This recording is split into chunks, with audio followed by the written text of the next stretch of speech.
ഇന്നൊരു സദ്യ സ്പെഷ്യൽ അവിയൽ കണ്ടു നോക്കാം. അതിനാവശ്യമായിട്ടുള്ള പച്ചക്കറികളെല്ലാം ഏകദേശം ഒരു 2 ഇഞ്ച് നീളത്തിൽ കനം കുറഞ്ഞ് അരിഞ്ഞെടുത്തിരിക്കുന്നതാണ്. ഇനി ഇതിലേക്കായിട്ട് എടുത്തിരിക്കുന്നത് ബീൻസ്, ക്യാരറ്റ്, മുരിങ്ങയ്ക്ക, വഴുതനങ്ങ, ഉരുളക്കിഴങ്ങ്, 2 പച്ചമുളക് കീറിയത്.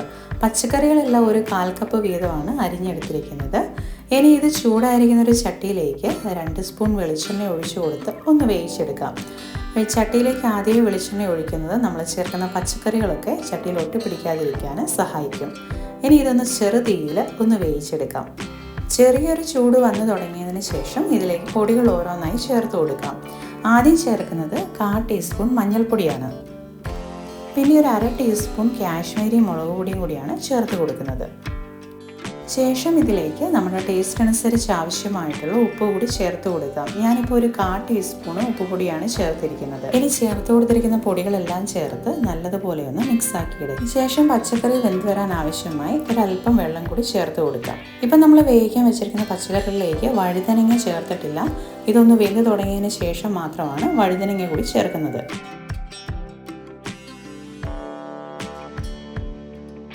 ഇപ്പോൾ പച്ചക്കറികളൊക്കെ ഒന്ന് വഴന്ന് തുടങ്ങിയിട്ടുണ്ട്. ഈ ഒരു പരുവത്തിൽ മാറ്റി വെച്ചിരുന്ന വഴുതനങ്ങ കൂടി ചേർത്ത് കൊടുക്കാം. ഇനി നമ്മൾ സദ്യക്ക് ചെയ്യുന്ന അവിയലിൽ എപ്പോഴും പ്രധാനമായിട്ട് ചേർക്കുന്ന കേട്ടോ പച്ചമാങ്ങ. അപ്പോൾ ഒരു പിടി പച്ചമാങ്ങ നീളത്തിൽ അരിഞ്ഞതുകൂടിയാണ് ഞാൻ ഇതിലേക്ക് ചേർത്ത് കൊടുക്കുന്നത്. ഇനി ഇതെല്ലാം ചേർത്ത് നല്ലതുപോലെ ഒന്ന് മിക്സ് ആക്കിയെടുത്ത് മൂടി വെച്ച് വേവിച്ചെടുക്കാം.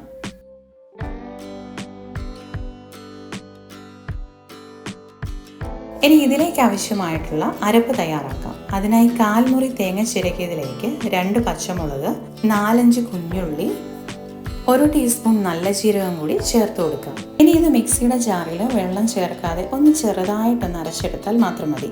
ഈ ഒരു പരുവത്തിൽ തരിതരിയായി കിടക്കുന്ന പരുവത്തിൽ തന്നെയാണ് കേട്ടോ ഞാൻ ഇതിൻ്റെ അരപ്പ് തയ്യാറാക്കിയിരിക്കുന്നത്. ഇനി ഇത് വെന്തു വന്നിരിക്കുന്ന പച്ചക്കറികളിലേക്ക് ചേർത്ത് കൊടുക്കാം.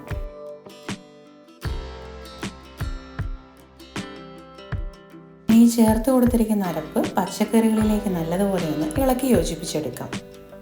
ഇനി ഇതിലേക്ക് ഞാൻ ചേർക്കുന്നത് കറിവേപ്പിലയാണ്. ഏകദേശം ഒരു 2 തണ്ട് കറിവേപ്പിലയാണ് ഇതിലേക്ക് ചേർക്കുന്നത്. ഇനി ചെറുതീയിൽ വെച്ച് നല്ലതുപോലെ ഒന്ന് ഇളക്കി യോജിപ്പിച്ചെടുക്കാം. അരപ്പിൻ്റെ പച്ചമണമൊക്കെ പോയതിന് ശേഷം ഇതിലേക്ക് തൈര് കൂടി ചേർത്ത് കൊടുക്കാം. ഗ്ലാസ് അളവ് പറയുവാണെങ്കിൽ ഏകദേശം ഒരു 1/4 ഗ്ലാസോളം തൈരാണ് ചേർത്തിരിക്കുന്നത്.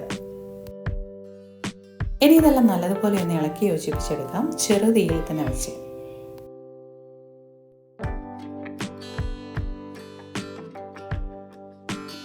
ഇനി ഇതിലൊരു ചെറിയ തിള വന്ന് തുടങ്ങുന്ന സമയത്ത് ഫ്ലെയിം ഓഫ് ചെയ്യുക.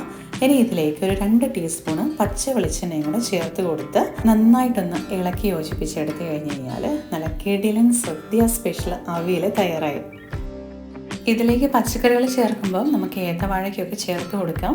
ഇപ്പോൾ ഇവിടെ എൻ്റെ കൈവശമുള്ള പച്ചക്കറികൾ ചേർത്തിട്ടാണ് ഞാൻ ഈ ഒരു അവിയൽ തയ്യാറാക്കിയിരിക്കുന്നത്. അവിയലിലേക്ക് എടുക്കുന്ന പച്ചക്കറികളിനകത്ത് ഒഴിച്ചുകൂടാൻ പറ്റത്തില്ലാത്തത് മുരിങ്ങയ്ക്ക മാത്രമാണ്. ബാക്കി നിങ്ങളുടെ കൈവശാനുസരണമുള്ള പച്ചക്കറികൾ ഏതും ചേർത്ത് കൊടുത്ത് ഇത് തയ്യാറാക്കാം. ഇന്നത്തെ ഒരു വീഡിയോ നിങ്ങൾക്ക് ഇഷ്ടപ്പെട്ടെന്ന് കരുതുന്നു. വീഡിയോ ഇഷ്ടപ്പെട്ടാൽ ലൈക്ക് ചെയ്യാനും ചാനൽ ഒന്ന് സബ്സ്ക്രൈബ് ചെയ്ത് സപ്പോർട്ട് ചെയ്യാനും മറക്കല്ലേ. അപ്പോൾ എല്ലാവരോടും ബോൺ അപ്പത്തീറ്റോ.